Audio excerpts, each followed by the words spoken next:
Hey everyone, welcome back to this week's episode of the CFL Weekly Show. It is week 5 in the CFL season. How you guys doing? How was your, I know for outside of coach, because you have July 4th coming up, how was your guys' Canada Day? Better than yours, Shane. I know we were. I think everyone was better than mine. Yeah, we were talking off air, and Shane wasn't great. Mine was good, all things considered. There was a little hiccup that we were talking about off air as well, but you know what? That happens in life sometimes, and still made the most of the day, and it was a really good day all in all. So Yeah, I had a pretty relaxing Canada Day, if I'm being honest, boys. But I had an eventful weekend. The missus was out of town, so I was home alone. But I was able to enjoy some family time Saturday, Sunday, and then took advantage of the long weekend. I turned it into a 4-day weekend of who has a stat holiday on a Tuesday and tried to come into work on a Monday. We took Monday off, turned it into Tuesday off as well. So, like I said, weekend was fun and was able to get out and enjoy the nice weather. It was actually kind of ironic that I usually brag about not having to wear sunscreen, and the first time it was pretty sunny out here, and I actually got a little bit of a sunburn. So it was ironic, but nice and relaxing Canada Day yesterday. I literally did not a lot. I relaxed around the house and did a little bit of editing, recorded a couple of videos, and other than that, I just chillaxed. I wasn't as out and about as Blake was, that's for sure. Yeah, I mean, I was down and out. Well, actually, I was down and out for Canada Day. Everything else before that was great. Stomach bugs are not fun. no, No.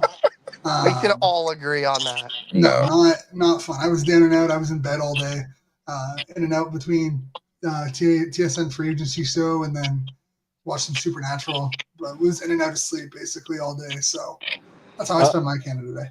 I'm curious for like Coach, as you mentioned, he has the 4th.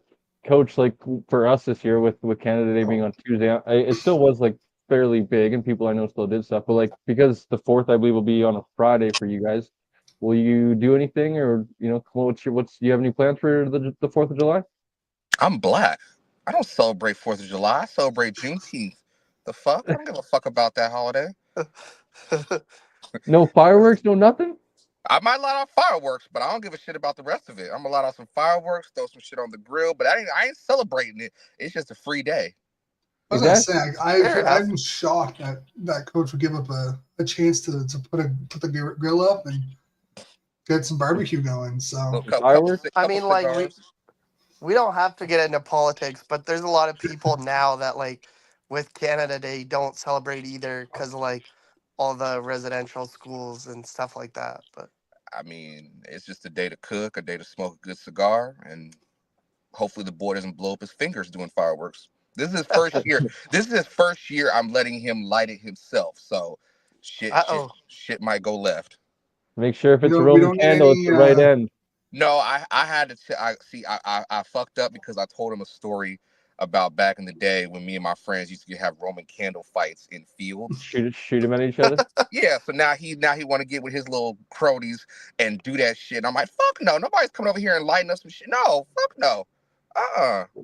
You gotta learn from your past mistakes for sure. Uh, Although I wouldn't call them mistakes, nobody's eyes were taken out. At least when I was shooting Roman candles at people, anyways. We used to be so innocent and so free, that's doing stupid shit. Now we're so scared because Blake's got kids, Shane got kids, I got kids, Cole, you ain't got no kids, but still, like, you're kind of protective over your kids and stupid shit that they might do. Yeah. Hey, as long as they're not Pierre Paul blowing off like 3 of his fingers lighting fireworks, then you should be good. Yeah. Well, the Columbus Blue Jackets goalie too that was took a firework to the chest because someone to save his wife and kid, and the guy was stupid and dropped a firework and it went haywire. So if you're listening to this, if you're playing with fireworks, be careful. Make sure no one's around.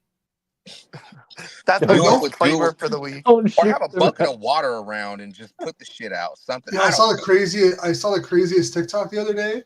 These guys put fireworks and douse gasoline all around it, and were surprised the type of explosion that it created.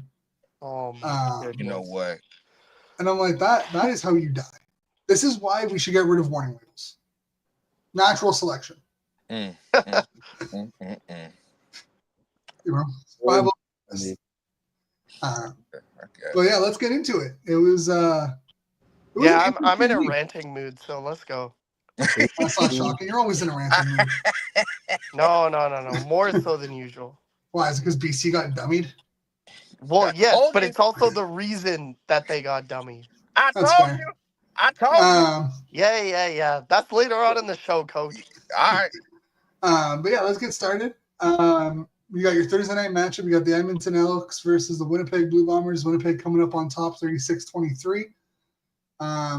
No surprises there.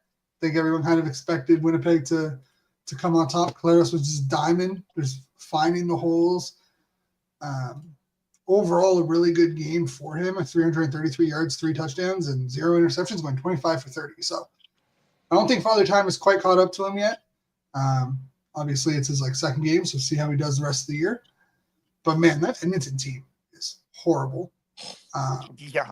So who wants to start? Who wants to start it off? Coach, you want to go first? I'll start it. Go ahead. All right. For one, I liked Winnipeg. The pace of their offense was outstanding. I love seeing them when they're at a smooth pace and they start out strong.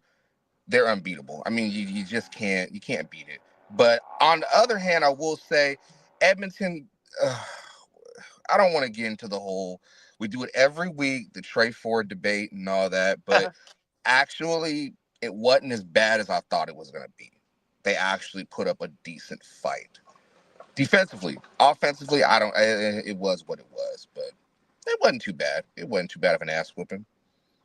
I mean, they were tied at the end of the third quarter. Right. Like it was, but it wasn't like for a minute you thought they might actually pull this off, but then reality sets in. You're like, all right, we already know where this is going. I never lost faith in Winnipeg. I was like, they're going to blow them out in the fourth quarter, but it was intriguing that they put up a fight. Yeah, no, for sure. Cole, you want to go? Yeah, I feel like I don't want to eat some crow, but I feel like not necessarily I wrote off Winnipeg going into the year, but I definitely thought that they would take a step back naturally. I think I was kind of on that train a little bit this year going into the season of just kind of trying to be ahead of it, right? Because I think a lot of people just thought that they would do what they're doing, and they are. They look really impressive, man. Zach Claros, as Coach mentioned, through 2 games has been slinging it.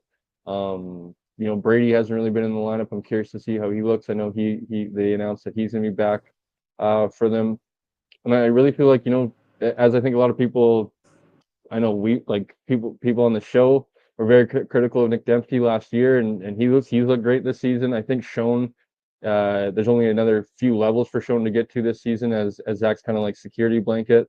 So really looking forward to Banjo Bowl, Labor Day when Saskatchewan and Winnipeg match up later in the summer, because I feel like those are kind of the two titans in the Western Division. You could even argue in the CFL as well, and really looking forward to when they go head to head, and I feel like it'll kind of decide who's going to be hosting the West Final this year. Yeah, no, I mean go ahead, Shane. No, it's just it's from the Blue Bombers perspective, I guess it's that point of the year where I have to admit that as much as it might pain me, the Blue Bombers are actually still good. A lot earlier this year, at least. Oh yeah. Well, last year they started 0-5, so yeah, I had, or 0-4 or whatever, and 1-6. I had reason to say they were bad. But this year they're 3-0. They didn't have their starting running back for basically the whole season, save for the first 2 plays of their first game. Their quarterback, after he missed a game, has looked really good. And for the Elks, it's just we said it a lot last year, and it feels like we're gonna say it again a lot this year. The Elks are gonna elk. They're not gonna get blown out in a lot of games. They might get blown out at points in games, but then they're gonna try and make their comeback. They're gonna make the game close. Like I said, they had the game tied going into the fourth quarter, and they just couldn't finish. The Bombers have that winning pedigree, and right now the Elks, whatever the situation is, Trey starting, Trey not starting, new coaches, new GMs, it doesn't seem to matter. it's been like year after year for the past 5, 6 years that the Elks are gonna elk. Like Coach said, like, yeah, it wasn't that bad for the Elks, but as Coach also said, like it kind of just felt like Winnipeg was going to pull away at some point. Like Winnipeg Yep. had this still in the bag. It never really felt like Edmonton truly tested Winnipeg. And kind of like I don't even want like because as Coach said as well, like we do this song and dance almost every week, like talking about the Elks and like there's just not much to be said. They lost the game. It's just kind of it's the Elks are going to Elks at this point. Although my narrative might change in picks later on. We'll TBD, I guess. Curator.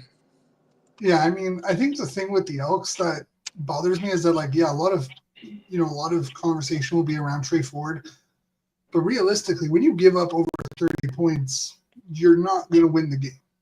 Nope. Like, I think that's kind of the reality for them is that I think 38 points in week 3, 36 in week 4, and 31 in week 1. Right? They're averaging over 30 points against the game. I think it's like 32 and a half or something, 33 and a half over the first 3 games. Expecting your offense to score, 20, like 30 plus points every game, it's not realistic.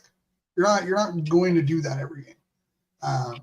So the defense needs to show up, right? If you're going to keep putting up points or giving up points that way, you're not going to win. So we can talk. People will talk about Trey Ford and his production and what he needs to do better. But the reality is the defense also needs to do better because they can't be giving up 30 plus points a game and expect it. Yeah. I'm curious. Did any of you guys watch X's and Argos with Ben Grant? No, I haven't No. yet. No. Okay. I tried to watch it at least their his post game stuff. I quite enjoy Ben's opinions throughout the CFL and stuff like that. And he was kind of like boisterous. So like obviously it was like built up in the offseason, like all these free agent additions for Edmonton, like the Mechie and their defensive line and stuff like that. And he was kind of like of the opinion of like, not necessarily that like Flo Arimilade was like a big part of or a big reason why they kind of had a success as a unit. Basically, like he thought that the attention gravitated towards him, freed up the other 3 along that Toronto defensive line, and he was kind of like, now you're kind of seeing that I feel like they couldn't do it without him. So I'm just kind of curious, like, what your guys' opinion on is like, as Shane said, like the slower start for their defense, and then like kind of a side note of like their defensive line hasn't really been as impactful as I think we maybe were hoping or thought of. The I think Elks or the Argos? The Elks. I think the Elks defense was 10 times better last season going down the stretch and just overall 100%. during the season. Way they were if they had played the way they played the last 7-8 games down the stretch earlier in the season, they would have made the playoffs. I mean, that Yep. defense was really, really good. But when you bring in the pieces that they brought in, they were touting it. As Cole said, they were touting it. They were talking about it. I was excited because Jake was coming back. They still had Niles. They got Nick. They went and got Emmanuel Ragamba. They went and got Mechia. They've got pieces. But I've said it before, when they let go of Kai Gray, something about that in the secondary, it threw it off. Because Kai can ball. Kai can play. And he's a setter on that defense. So when you lose a piece like that, even though he's young, it's still a piece you lose. And then you let go of Emmanuel. Was it Emmanuel Ragamba? Is that how you say last name? Yeah. Yeah. They let him go for some reason. I was like, okay. Sometimes when you go get pieces, they need to match your system. Don't just go get guys because they're the hot name on the street. It's not going to always work. So I think they got a bunch of guys who don't necessarily fit the defense, and they let go of guys who they should have brought back. That's just how I felt. Because the Edmonton team last year, Shane, what was their record last year? What, 7? They won 7 games. I know they won 7. How many did they lose last year? I think it was 7 and 7-11. 11. 7-11. That team would have made the post. If they would have kept the pieces, a force this year, because they would have had another year to just gel and just that defense would make up for the incompetencies of the offense this year. That's just me. Yeah, well, they started the year like 1-10, 1-11, wasn't it? So, I think well, so. I don't think. No, I think it was like 1-9 because I know they lost to twice to Winnipeg down the stretch, but like they were like 1-9, and then they finished the year like either 6-2 or 5-3, like something like that. Mm-hmm. Yeah, I mean, it's interesting because Edmonton is dead last in the league in sacks with 2 through 3 games, but they're giving up a touchdown on 31.6% of drives against. Ew. Not bad. Damn. Almost Like a that. quarter of the time. But you would expect them to be better inside the box, and they're not. Their strength is inside the box. That's what I And mean. Montreal Their front exposed seven them. is And Montreal exposed them badly. Look at what Davis Alexander did before he got hurt. But I'm saying, look what he did throughout the entire. They were getting pressure. They just didn't know how to finish it. That was the only issue. Like, okay, we're getting back there, but we're not making the pocket collapse at a way where we can get to him. If that makes sense. We're just collapsing just to collapse. I feel like we're talking about the Elks again. All right. Yeah. Damn it. We're making Move on. Well, we are talking about the Elks because, like, I think it's important to talk about. Like, we spend so much time talking about, Trey Ford and his issues, when the reality is the Elks have so many bigger problems than just their quarterback. Like, we can sit here and say that, like, Trey Ford isn't a quality quarterback; he hasn't put the pieces together. But the reality is that defense has been atrocious to start the year.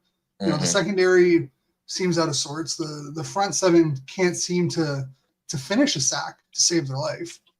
And when you give up a touchdown on 31% of your drives, offensively, they've been kind of middle of the pack. Like Edmonton's third in the league in touchdown drives percentage with 17.1. Only Saskatchewan and Winnipeg have scored a touchdown on a higher percentage of their drives than Edmonton.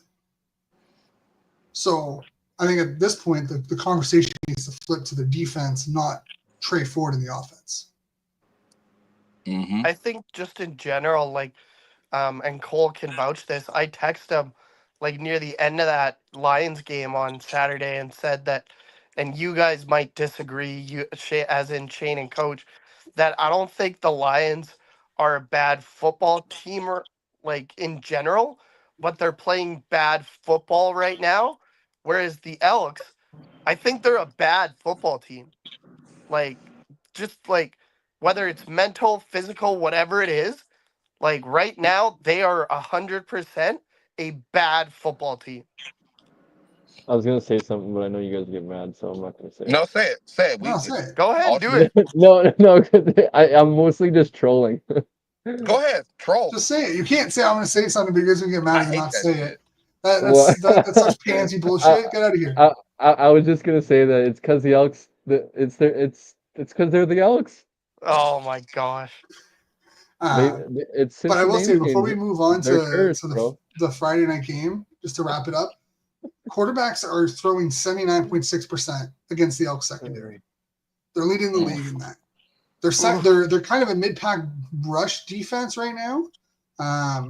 They're giving up 107 yards per game through the first 3 games, which is, middle of the pack. But their pass defense has been atrocious. They're giving up the most pass yards at 329.7.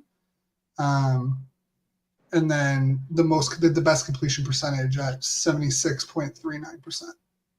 So you add in the touchdown percentage and all that, like, this defense just needs to be better. I'm curious, Shane. Sorry, just to kind of get a little bit off topic. I'm actually curious. Something that just came up to mind when talking about passing percentage. I don't know why it came to mind now, but like with the amount of backup quarterbacks playing, like, what are your guys' thoughts? I personally was kind of like, when I had Farhan on to start the season and did our little season preview, like, I thought we were in a good position for like some of these backup quarterbacks to come in and be able to like play a little bit better. And it's kind of been ugly for the most part. But like, what do you guys think, like, in terms of like the backup quarterbacks that haven't been playing too well?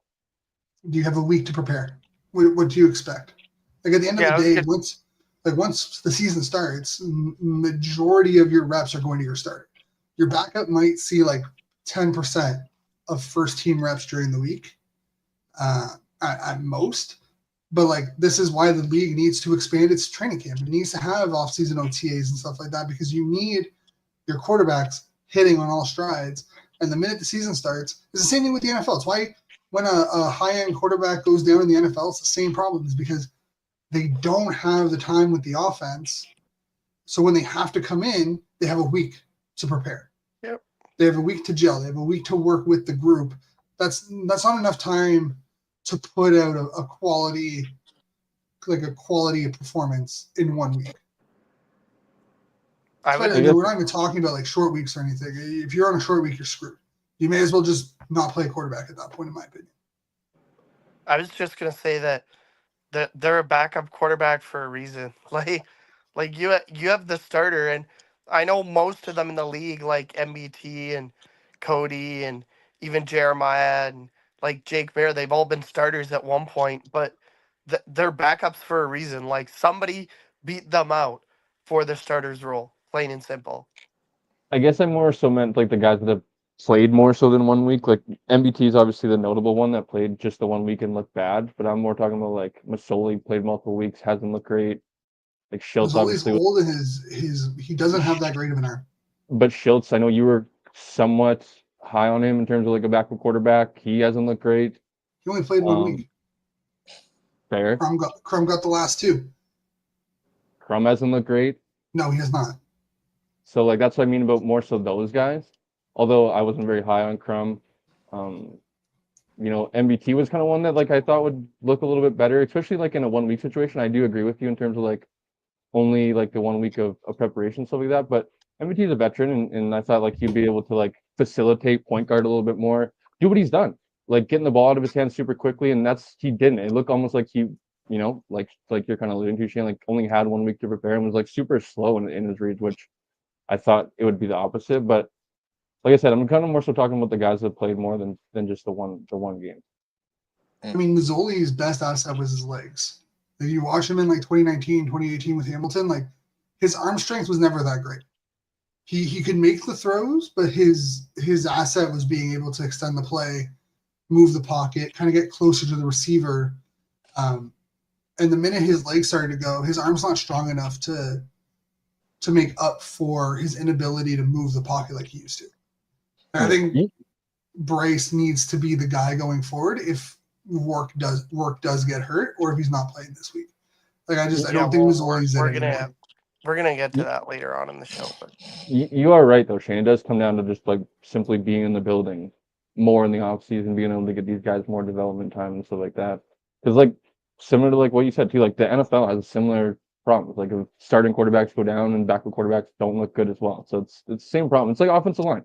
Offensive line, there's a problem in the NFL as well. So like people in the CFL community right now that like think like, oh, the linemen aren't as good in the CFL. No, it's just rare to find like big dudes like that are athletic enough that can move good enough. Offensive line is a dying position because no one knows how to coach it properly anymore. Also, in no offense to the linemen, I didn't realize this until like I got out of high school. Offensive lineman isn't like necessarily like a cool position, right? Like nobody wants to like play offensive line. Usually you want to like, if you're a big guy, you want to rush the passer, get the sacks, right? Like that kind of thing. If you're a smaller guy, you want to obviously carry the ball, get the touchdown. So it's like, unless you're kind of like maybe like an offensive lineman family or whatever, and you don't grow up saying like, oh, I want to be a right tackle or like a right guard or something like that. So it's just unfortunate because it's the position. It's not a sexy position, but it's like quarterback. It's like back quarterback. Like it's just a problem that's in both. It's in all leagues of football, UFL, freaking college football, you name it. Yeah, I mean with the offensive line, I mean I think it's just you're seeing what 25 plus years of sports media does to a position, right? Like people can deny it all they want, but the offensive line has been disregarded, treated like a sack of garbage. By most mainstream sports media. They were never talked about. They were never treated with the respect they deserved. They were never highlighted. They were never, put on the pedestal that they should have been. And now you're seeing the consequences. Like that's just the reality of it. You're right. Like no one wants to play offensive line. Hell, when I started playing football, I didn't really want to play offensive line. I started as a D tackle. I got moved over to offensive line because I was the biggest guy on the team. And I found out I was really good at it, and I just stuck with it because it made sense. But the amount of kids I've had to talk to who came in and be like, I want to be a D lineman, and I'm like, you're not quick enough. You don't have enough fast feet. Your hands aren't quick enough, but you make a really good offensive lineman, and they bitch and moan about it. until you put them on the line and they start having success. And you're like, you can either continue to be an offensive lineman and potentially progress more, or you can fizzle out as a wannabe defensive lineman because they think that offensive linemen mean nothing to the team when the reality is they're the backbone of that team. They're the most important. They're the most important position in football. I will die on that hill. Well, we've spent in here in the States, we've spent the last 20 damn years shitting on the running back and well, actually, running back wise, we've shit on them the last decade. The disrespect. But the running back and the linemen are way underappreciated because win, lose, or draw, you always got to run. You always can run the ball, and you can always win in the trenches. So as far as that goes, those two things are in hand. They're in tandem. But as far as backup quarterbacks go, it's a tricky situation because everybody expects a backup quarterback to be a Tom Brady because Tom Brady broke the mold and he was a backup, but that was just circumstance. Not everybody can be Brady. You know what I'm saying? That was just circumstantial situation. Backup quarterbacks' expectations need to be changed as far as, okay, you got to look at the offensive coordinator and realize, okay, he has a system that was built for the starter and the pieces around the starter. Now that starter quarterback goes down, you have a backup in there. You didn't cut those plays in half. Now he has to make up more plays or he has to redesign everything in order to make things successful. Now that backup quarterback is the backup quarterback for a reason. He ain't the starter. He probably doesn't have the assets or the tools that another guy that the starter has, but you have to find ways to be successful. At the end of the day, your job is to win ball games. As a backup quarterback, your job is to manage the game, not do too much. If you do more than your capita, that's fine. That's great. That is amazing. But we got to lower the expectation and stop thinking that, oh, he's going to come in here and be a big ass game changer. No, it's not. There's a lot of context behind it. So let's relax a little bit as far as backup quarterbacks go. Can we also talk about development is a huge issue with the backup quarterback position? Oh, like look at Green Bay. Look at Green Bay. They went from Brett Favre to Aaron Rodgers to Jordan Love. But that's investing time, and that's and that's the thing though. All of them had that they all had that in common, right? They knew Brett Favre was coming to an end, and they were willing to let him walk away. So they brought in Aaron Rodgers, had him sit for 2 years, came in, started to dominate the league because he had a chance to actually like learn and develop and be able to read a pro level defense. But that goes in. Go ahead. And I just think that like same thing with Tom Brady. He came in, he sat, he was able to develop. You know, we've seen it with Purdy, same situation. Was able to sit, develop. I think why you see guys like Kalaros and Harris have such long, successful careers because when they came up to the CFL, they were second and third strings behind Ricky Ray for 2-3 years before they really had a chance to show what they were made of. Same thing with Davis Alexander. Same thing with Cody Fajardo, right? I think the teams, because there's such a pressure to win right away, especially in the CFL because you don't have much team time compared to the NFL, but you don't have that development period of like, especially for younger quarterbacks, where you can develop them. So your backup quarterbacks primarily in the CFL, but even in the NFL, you have like these young guys who may not have worked out for one or two teams, and you're bringing them in because they're cheap, because you're paying your quarterback, $500 million over like 10 years. Buffalo. When realistically, you're probably not going to win anything with him at quarterback at like $500 million over 10 years. But you got to go out and get a quarterback that's under like $5 million. So you're going to go after a guy who's been in the league for 5 years and has been bounced around from practice squad to practice squad. Sorry, Shane. I heard you make valid points. You make valid. I heard what you said. I ignored it because I'm not going to answer that conversation. I'm going to jump through the screen and fucking jump across the border at Coach. I wish you. I agree with you. I agree with you, Shane. Yeah. It's the unfortunate side of as you said, like the short leash, like lifespan of coaches and like regimes in the CFL. They're like, if you're worrying about your backup it's like unfortunate. I disagree with it, but like if you're worrying about your backup quarterback in season, you're probably wrong, right? You have to be focused all hands on deck of like trying to do what's best for the team with your starting quarterback and trying to make the most of it with your starting quarterback. Obviously, there's situations of like maybe you came into the season and there was already question marks, so you're kind of going back and forth with guys. But if you have a guy, if you have a starting quarterback, that number 2 quarterback essentially is like kind of like I wouldn't say a scout team quarterback, but throughout the season, he's basically essentially having to develop himself, right, without the full attention of the coaching staff. Whereas if you're in the building in the off season, say for OTAs, mini camp, training camp, whatever it may be, coaches aren't as like tied to the starter, right? And they can kind of show you a little bit more attention, help you with your development, maybe kind of set some expectations for like kind of what they want from you in the offense. Whereas like in the season, man, it's like it's an unfortunate thing that you kind of get put on the back burner a little bit as the backup quarterback of like, if I'm worrying about my backup quarterback, I'm probably in the wrong. As a head coach, as an offense coordinator, whoever it may be, I need to make sure that I'm focusing on my starting quarterback. So it's the unfortunate side, but it comes down to like more time in the building and development for sure. It's also most teams don't have a quarterback coach now.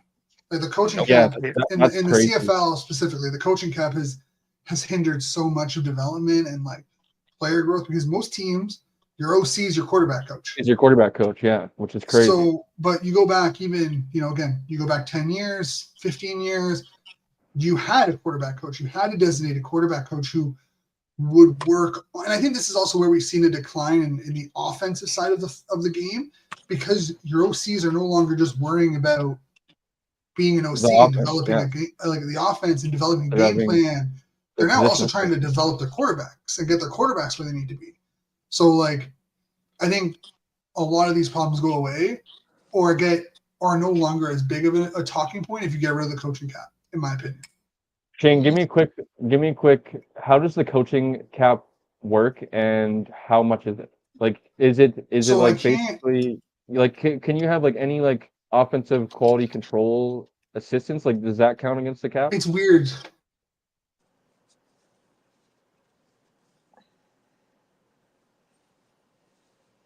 Shane's not frozen, right? He's just reading.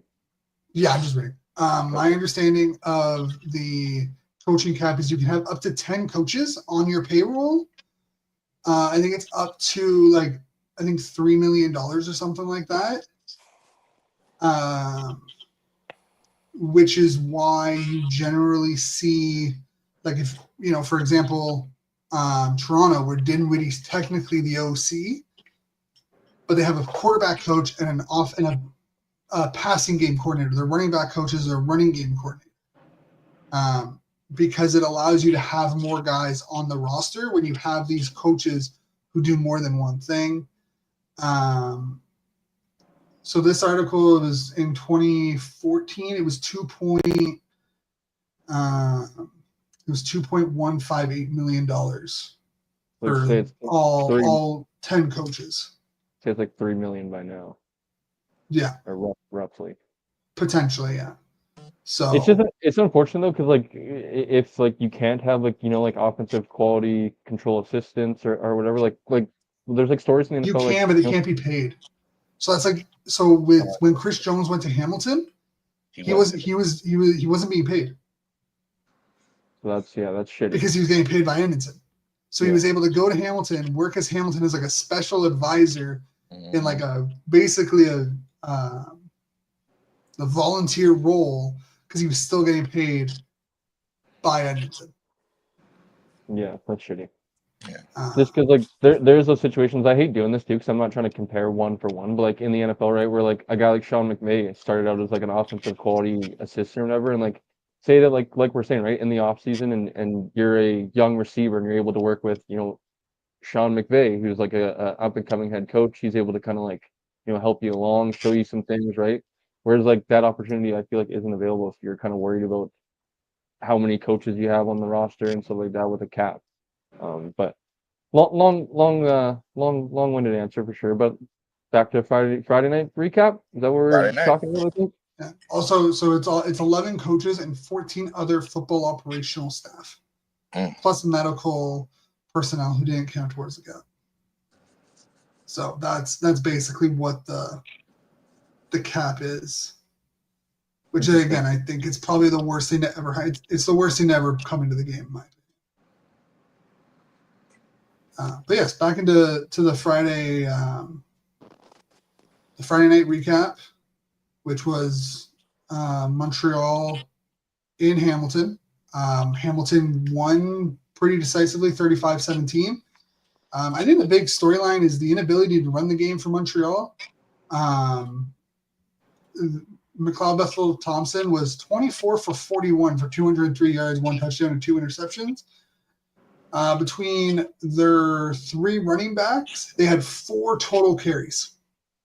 What? So talk about abandoning. So they I don't know why they did it, but they were down at one heading into half. They were down 8-4, and they gave their running backs 4 total carries. Their quarterbacks, McLeod Bethel Thompson and Caleb Evans, combined for 6. So I don't know what the hell they were thinking, but abandoning the run and having him throw for 41 times, I get it. You were down 4. You probably start passing a little bit more, but I don't know, man. That's ridiculous. That's fucking stupid on every fucking level. Why the fuck would you abandon the run so fucking much? That's the most dumb. This is the dumbest shit. You live by. They say you live by the gun, you die by the gun. But that's fucking bullshit on every fucking level. Run the fucking ball, damn. You wouldn't have this fucking issue if you didn't let go of Walter fucking Fletcher. But no, motherfuckers had to sit there and be fucking cute with the cap. And you know what? Let's move on. And what's funny is that what really blew this game open was a Devin Verisak pick 6. Yep. Great play. Great play. 2nd overall pick. Yep. And that broke their back. That one, that was a... Yeah, they were only up 4 at that point. Mm-hmm. That's when offensive coordinators get too fucking smart for their own fucking good. Trying to slang wee every fucking where. Run the damn fucking ball, dude. Also, shout out to Devin Verisak. Like, dude has come on the scene and has balled out. First game starting. Yeah, so I'll give him a shout out. That great pick by Hamilton at number 2. So, but yeah, that's basically what blew the game open. It was the TSN turning point. Yeah, it was 11-4, or it was 11-7 up until that point, and then it just blew it wide open. You got one of the best fucking offensive lines in the goddamn league. Like going into the 4th quarter, and then Hamilton ran away with it in the 4th, putting up 17 points. Didn't they get another turnover? There was another pick or another defensive touchdown in the end zone too in that 4th quarter. Yeah, MBT couldn't get on the ball, right? I wonder fucking why. Yeah, it was fumbled. So coach is fired the F up right now. No, it's fucking stupid. That's the shit about football that pisses me the fuck off. These offensive fucking coordinators get fucked, and I understand. Offensive coordinators, Anthony Calvillo, all love to him. All love to him.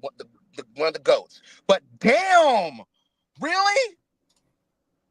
Why? Why do people do shit like this? Why? If it was Davis, I could understand. If it was fucking Chase Bryce, I could understand that.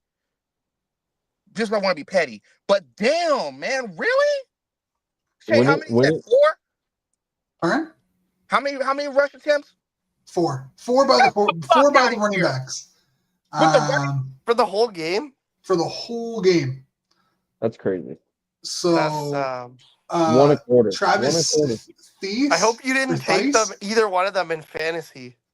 He put up 1 carry for 11 yards. Nice. Stevie Scott III was 1 carry for 2 yards, and Sean Thomas Earlington was 2 carries for 1 yard.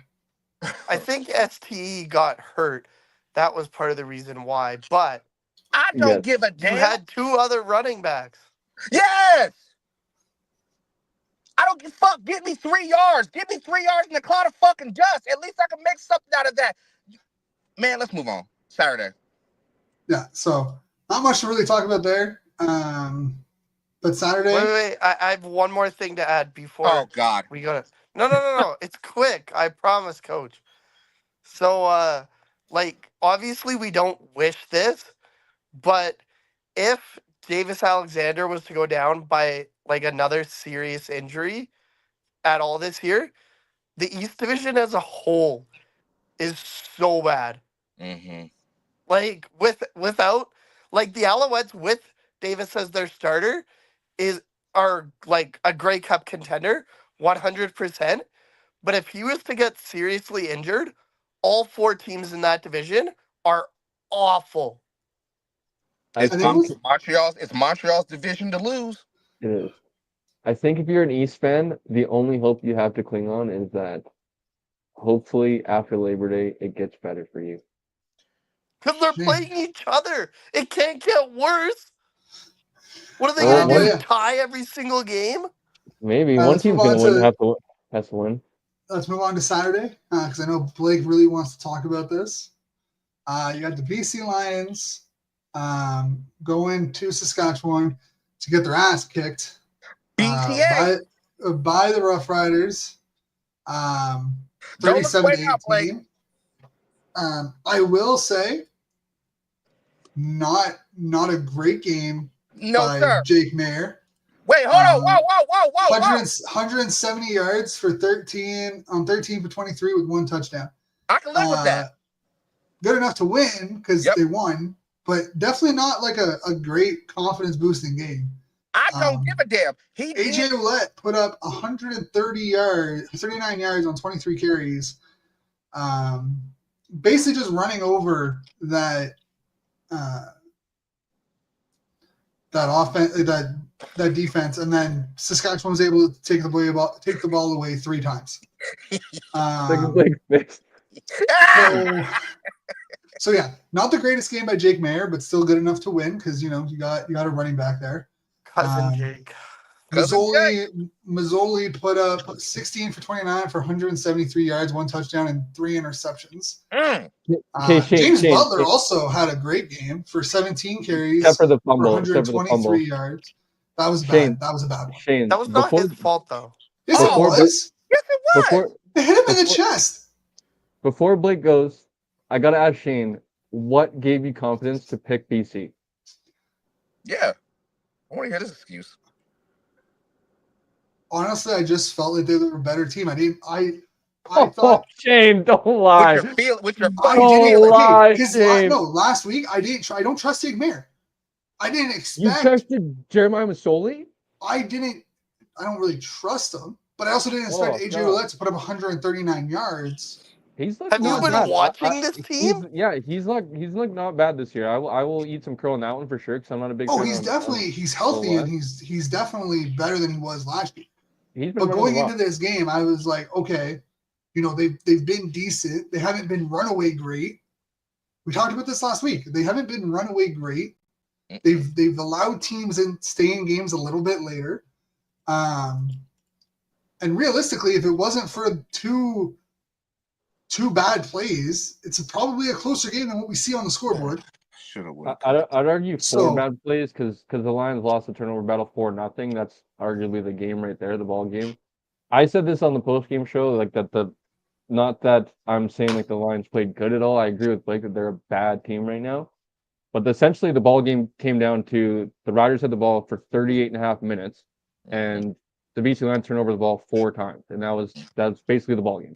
Because it was the TSN turning point before half and slowly through the pick 6. Because it was 11 11-7 or whatever. And then it made it like 8. It was 9-7, and that's where I want to go with this. But sorry, but go ahead now, Blake.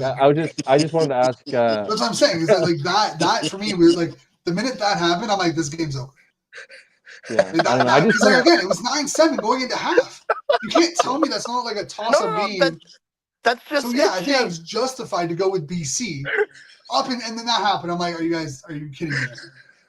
I just think backup quarterback versus backup quarterback, they kind of like nullify each other, but the Riders still had the better team, I think, in my opinion. Anyways. That's why I went the Riders anyways. But Blake, I know you've been dying to get this out, buddy, so the floor is yours.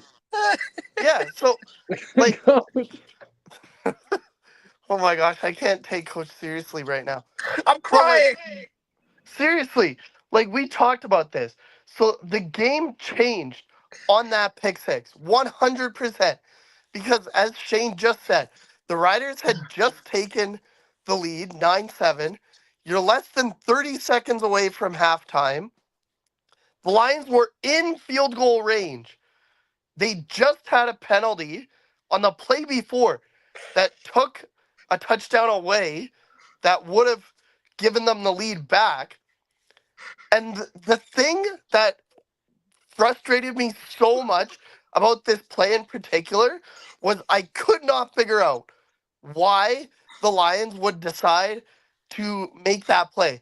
It's like run the ball, kick your field goal, you lead going into half, and like realistically, you have a chance to win that game. You have a chance to go out of Regina with a win in that game.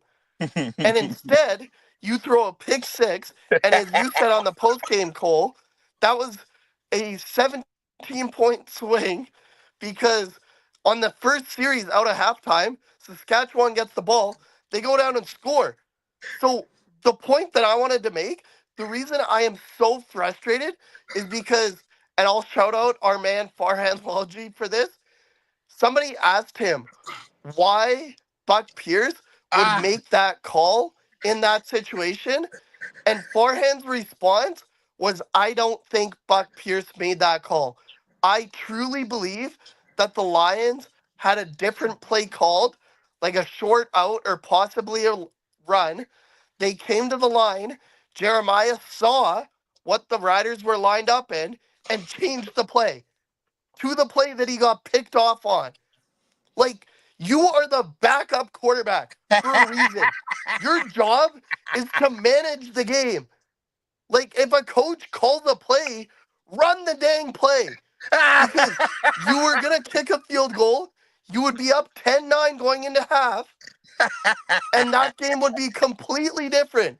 But instead, you tried to be a hero when your best days are behind you, and it cost you the game.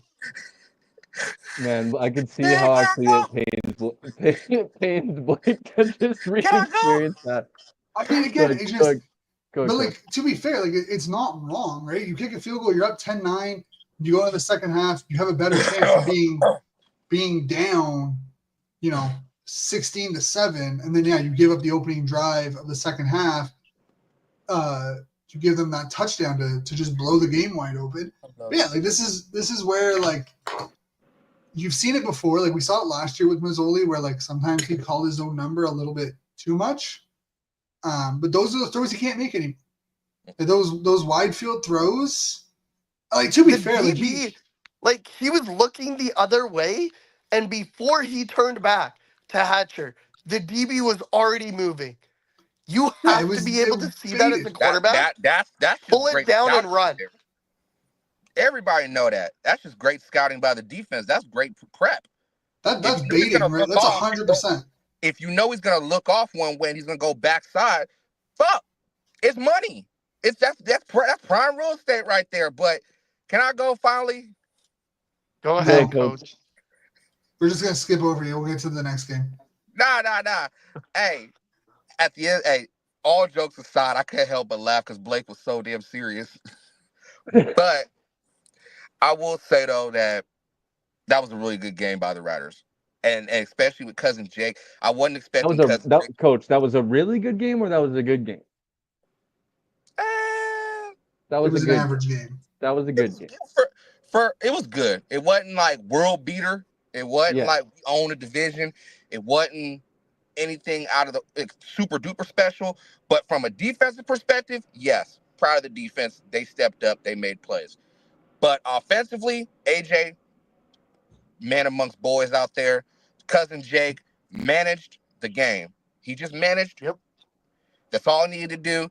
I didn't go in here with the expectation he was going to throw 300, 400 yards. It's what it was. It wasn't going to be world-beating ass offensive game, but damn it, he did what he had to do. So I'm content. They put belt to ass.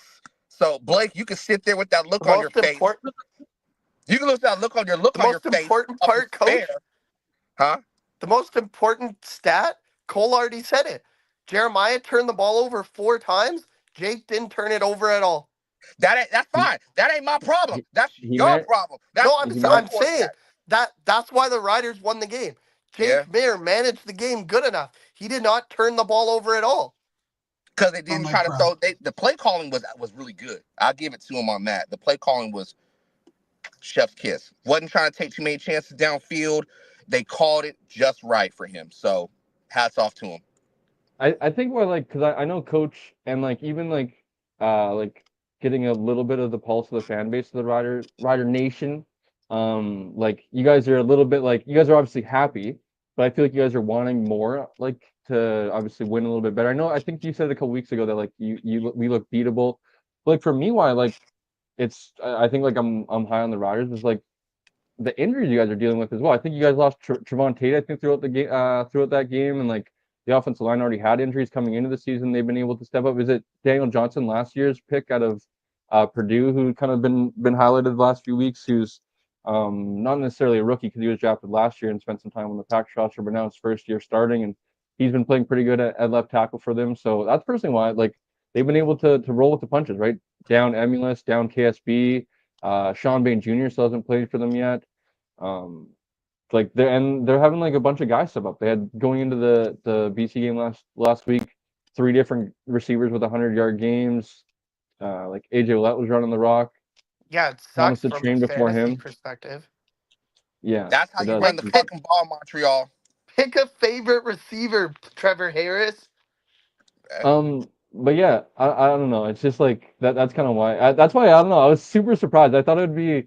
I don't know. I thought it would be a sweep for Saskatchewan, but I guess because I don't know, Blake can't separate his heart from No, it was because like I thought Blake. that Don't. Fuck your especially thoughts with and fuck your feelings. Put them in your pocket. You got your ass whooped. I thought especially with cousin Jake starting that Jeremiah would be the better quarterback. But I don't even have faith in clearly my. I was wrong. Hey! I don't even have faith in my own Jeremiah, and I bore that child. I don't trust anybody named Jeremiah. Okay, so that's Thanks. It's not great parenting right there, Coach. I love the Let's boy. move You know, on to Sunday. y'all know what I mean. Let's move Do on we to though? Sunday. Can't trust him as far as I can throw him. Exactly. Oh gosh. Let's Sunday first Sunday football of Yes, the youth yes. boys. I'm Man, such a fan of one game a day for the first 4. Obviously, Shane's not maybe, or I don't know, but you boys, I'm a fan of one game a day Oh, I for love 4 it. days straight. I love it. Shane, Oh, Right. I love the 4 days, like the Yeah. Thursday through Sunday. It I'm gives me just not a something to fan look of forward this to. game. Yeah, for sure. It wasn't a yeah, for sure. Understandable, but it gives you something to look forward to every day, like the Thursday, Friday, Saturday, Sunday. Oh yeah. Yeah, I mean it's great. This game was horrendous from an Ottawa perspective. Yeah, Oh, it yeah. wasn't Well, great. it was horrendous in general, except for that one Argos linebacker. But Or is he a D? He's a DB. He's their safety. He's is a he white. DB? Oh, okay. Yeah, he's a he white, was a white converted safety. receiver. Yeah, Popped he was off a at the converted right time. receiver. But yeah, I mean, if you're talking about mistakes costing a team a game, Pick there's in three the end mistakes zone. there's 3 mistakes that come to mind for Ottawa. You got the interception in the red zone, which was a Darius bad pass. Well, McFadden. it was a bad pass. He put too much air behind it, hit off his hand right into the DB's mitts. The fumble by Pimpleton. I don't know why you're not holding on to the ball, but the fumble in the red zone, and then obviously the 120-yard missed field goal return. TSN turning point. Mm-hmm. Well, no, the fumble return was the TSN turning point. Yeah. That made it, made it a 17-3 or 18-3 game. But yeah, that fumble and the fumble was the turning point, and then followed up by the blocked field or missed field goal was the end of the game. We got up 18-3 at the half. It was kind of game over from there. I had not much to say for Ottawa. This was a horrendous game all over, offensively, defensively, special teams. I know a lot of people will say, this is a coaching problem. This is a management problem. At some point, it's a player problem. The coaches aren't ones on the field making the plays, making the throws, not containing players. Like at some point, you have to put responsibility on the players. Mm-hmm. And this game, 100% player issue.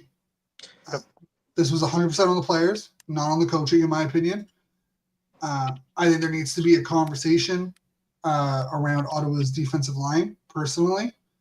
I don't think it's been good enough. I mean, they have 6 sacks in 4 games, but they went the first 7 or 8 quarters not recording a single sack. And I think they had 1 sack against Toronto, who at the time was the worst. They had 3 sacks, but they also gave up 5. So just, again, all around bad game. They released Dartley because of it. Burke, the one thing I will say, Burke's kind of looking like he made a mistake trading Chatfield in the offseason. Should have kept him. But, yeah, I think you need to look at that offensive line or that defensive line. Hopefully they get some guys back healthy because that injury report is daunting. But nothing much to say. This was just a bad team performance. Shane, is there any I'm curious with we had the conversation earlier about with Edmonton, there's more problems than just the quarterback, which I think as you're talking about with the defensive line and stuff with Ottawa, and the self-inflicting stuff the fumbles and interceptions and stuff like that. Do you give is there any positivity in terms of QB1 coming back and potentially being able to at least make it a little better, at least making able to no, obviously Shane is fucking negative. Negativo. Outside of the ability to force fumbles, because they lead the league with 8 and the next closest team has 4. Overall, it has been horrendous. There really isn't a bright spot. They're 1-3. You could probably make an argument that they're 2-2. But they've, their defense has played well enough. That's the frustrating part, is that their defense has played well enough to give their offense a chance to win games. And they constantly do not put it up. I don't think the defense is as bad as people think it is. They have 12 total turnovers so far this year. They've given Ottawa's offense plenty of opportunities. I think they lead the league in opponent time of possession with 27.41 minutes per game. Their opponent TD drive percentage is 3rd best at 13%. They're playing well defensively. It's their offense that has been atrocious. 43% of their drives end in a 2-and-out. That leads the league, and yet they lead the league in time and possession. What? That's crazy. So they obviously have long. They lead the league long at 32-19, and yet have a 2-and-out percentage of 43%. That don't mean. And they're second in average field possession. The defense has been playing well enough for them to be in games. Yes, that's what I mean, Shane. It should be hopefully more positivity than. But there's not, because until that offense can actually take advantage of the defense, that defense is going to get worn out. Mm-hmm. The reality is that when you're 43% at 2-and-outs, that is ridiculous amount of possessions. Your defense is going to get tired. Your defense is going to get worn out. Basically. Yes, the that game. is. That's not good. That's disgusting. They cannot continue this. So, but you don't think Drew Brown at least could help cut that number in half? You don't think 25%? It could go down to 25% or maybe, 30%? but I don't care. Bad. But that's better. Most teams are kind of Calgary is the best at 2-and-out at 26%. So yeah, if you could, 30% and 3 of 10 drives ending at 2-and-out, that's not bad. But when you're almost pushing half that, you need to get down to 30. Yeah. You're probably trying 35. To get down to that 35 to 30%. No, until the offense can actually go out and deliver, there's no positive. Because at the end of the day, you're not going to win. And I can try to prop up the defense as much as possible. It won't matter. Until they go out and start winning, there's no positives with this team. Because at the end of the day, the only positive is going to be W's. And unfortunately, that's where this team is at. They don't get the benefit of the doubt. They don't get oh, the defense is playing well, the special teams has been good, but the offense has struggled. It doesn't matter. The fan base looks at two numbers, it's the wins and the losses. And until the wins Yeah, but the come, good thing is you're still tied for second. exactly. But until the wins start coming in bunches, there's no way to spin the offense or the team in a positive light. Unfortunately, like it just Before we it's get like I into said earlier, the East is a bad division as a whole. Yeah. It's not great. Before we get into picks, Shane, what are the goods on Drew Brown? Is he playing this week? Is he non-committal. They haven't said yes or no. I mean, it's only the first day of camp, so our first day of the practice, we'll probably see either Thursday or Friday. No, it's great. oh no, you're right. They play Because we play Sunday, Sunday. right? Yeah. Yeah, so today would have been the first day of practice. Yeah. So was he limited today though, or no? Yeah, basically, but it's the first day of practice. It was like standard. Basically, everyone who was DNP last week that was not new to this week was limited to start the week. Basically, everyone that Braylon Addison's out 2 to 4 weeks. So that's unfortunate for the receivers, but again, it's just they need to be better offensively. They need to start putting the overall position that the offense is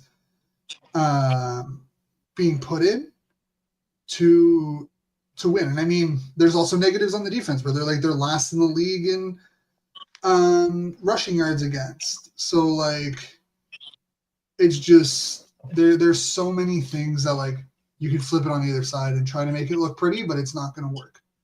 So put in makeup on a pig.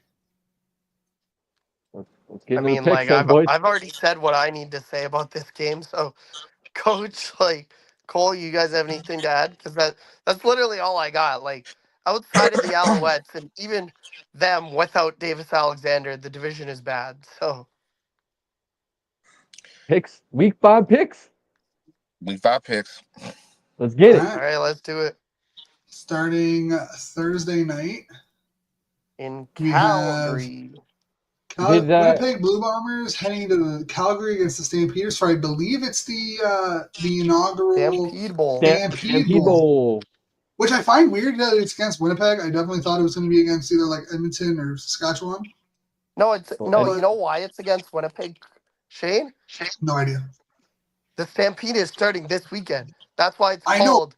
I know why it's called the Stampede, and I know why it's happening. I just thought they would have maybe scheduled it, and maybe they decided this after the schedule was made. Well, the schedule came out like before the promotions and whatever, so. That's what I'm saying, though. But I figured this wasn't like a spur of the moment thing. I figured they would try to get it against like Edmonton or Saskatchewan or even Calgary. But yeah, Stampede, the inaugural Stampede Bowl game, 9 p.m. Eastern start. Great God, I hate those games. But stop your whining. No. Take a nap. No, I will not. Yeah, Winnipeg versus Calgary. I'm going Winnipeg. Vernon Adams has been mediocre. Still has. I don't think he's thrown a touchdown yet. Yeah, he hasn't thrown a touchdown pass yet. That's because he has like he's. I don't know if I'd say good, but he's played a little bit better than mediocre. I would say, which isn't. It's hard to argue. Like, oh, he's playing a little bit better than mediocre. What are you arguing here? But like, it's crazy. Not a touchdown pass yet. I know he's ran for I think 1 or 2. But yeah. Before we really get into this, I just want to put up the standings. After kind of a horrendous week. No, we don't week. have to. I think we're all 500, right, or something, or we had a bad week. No. I was 1-3, and Blake was 1-3 because we all picked Montreal and Ottawa, and then you guys picked Saskatchewan. You guys ended up 2-2. Cole, you're 12-14. Blake and Coach are tied at 10-6. Or 12-4, yeah. And then Coach and Blake are tied at 10-6. I'm 8-8. Sorry, I'm 12-6. You're 12-4. 12-4. Cool. And then Blake and Coach are 10-6, and then I'm 8-8. So. Remember last year when Coach was like 1-50? Yeah. Good times. Let's go back to that. Nah, fuck no. Fuck all y'all. So yeah, I got Winnipeg on this one. I don't trust VA. I think Claros I'm is going to go on an MOP season. Get I those was Peds. I was little like surprised to see. I don't know if you guys saw or like pay attention to the picks and like the writers thing that they do on the CFL, and like that Jamie Nine guy is the biggest Winnipeg Blue Bombers hater ever. I know the Bombers made like a video of how many times he's picked against them. He picked against them again. I was like, buddy, like you Yeah, are but like three. So they dude. have five writers. There's Blake Milton, and then there's this guy, Jamie Yes, I Nine. was just about to say that. One and two Winnipeg Blue Bombers haters that I know. Jamie Nine, number one for sure, just because he has more receipts that they made a damn video about it. I mean, I should have enough receipts on Blake to be number one too, but you're a close second, Yeah. dude. Because what a absolute liar! If he believes that, a liar. That is 100% Winnipeg Blue Bombers hater. Yeah, Um, there's five writers though, and he three of does a them rider. picked the Stampeders. He does the rider show. Like I was like, buddy, get out of here, man. You're a goddamn riders reporter. Like you don't believe that at all. Anyways, Farhan Lalji also, I believe, I don't know if actually he might have been meeting with like the what's the lines in this game, Shane? He might have been picking the stamps with minus whatever to kind of maybe Three and save a himself. half, I believe. Yeah, I think so. Anyways, Farhan did go with the stamps with whatever the line is. So I Are don't we know, unless doing? it's Are we talking like spread or money line? Spread. the Spread. point. Yeah. So he thinks they're gonna cover whatever the spread is. Yeah, and I No, was I like, think he wow. said they thought they were gonna win outright. Maybe he did. You know what I'm talking about, though, Blake. He made that little tweet Yeah, earlier I today, saw it. Yeah, I mean and Calgary's the spread is 3.5. Calgary's plus 146 on the money line as of right now. obviously, like professional athletes live for proving guys like us wrong on a weekly basis, and proving that they're professional athletes. And on any given Sunday is the famous quote, right? But like, the Bombers have looked great. The Stampeders have looked so, and I don't know. I just feel like the Bombers are gonna roll, especially because like the Bombers can play in all elements. You want to play like a slow knockout like type of game. You want to let Zach Collaros sling it around the field with VA and go in a shootout. They can do that too. They'll play defense. I feel like their defense hasn't even like played up to the level that they can as well. Like I think I was down on their defense, and they played fairly well. They've been able to get some turnovers and stuff like that, and take advantage of that. There's Jamal Parker, I believe, is their safety. Yeah. Has been playing pretty well for them this season. And then obviously Willie J is Willie J. So like I feel like the Bombers are the Bombers. Unfortunately, as much as I hate to admit it, I'm probably like until the Lions are obviously out of playoff contentions, I'm gonna be the biggest Riders fan that there is. To hopefully that we don't have to witness another Grey Cup of cheering on the Bombers in it. So unfortunately, I have to admit that the Bombers are the Bombers, and I'm going with them once again this week. So Shane, you went Bombers, right? I believe Yeah. that's what I heard. Are you Cole. Blake, really don't going to lie. Stamps? Don't You gonna pick Are lie. No, you no, no. really Go going to You know, ahead. no, Stamp? shut the fuck up, Blake. You know exactly who the fuck you're picking. We know you're Get the gonna I hell pick out of do. them. here. It better No, not be the Stamps. I know who I'm picking, but I want to hear your pick first. No, nigga, Coach. see, you maybe call you out your name. Nah, I'm going Winnipeg. I'm going Winnipeg. If VA can't get touchdowns, man, their offense is gonna struggle. Dedrick Mills, even though he had that great first week, still waiting for more from him. But now I'm gonna go with Winnipeg. Like Cole said, they can play any tempo, they can play in any element, and they can dominate at any point in time. They've been together long enough. They've got enough youth. They've got enough people around them to make something happen. So I'm going with Winnipeg. Go I Blake. will. No, I will not be the outlier in this one. I'll make it a Thank clean God. sweep Shut for the the fuck. Blue Bombers. It No, almost it what do you almost mean? pained him to say that though. No, but like, that's why I wanted Coach to make his pick first because, like, I Because if just Coach don't went trust. Calgary, he was going to go Calgary. Basically, he didn't No, want to. He no, didn't want to no. feel That left out. He didn't no, want to go my alone at it. He my didn't want mind that. was He made up wanted support. already. He But has like, that I FOMO. don't trust the Stampeders. I know their record is technically 2-1.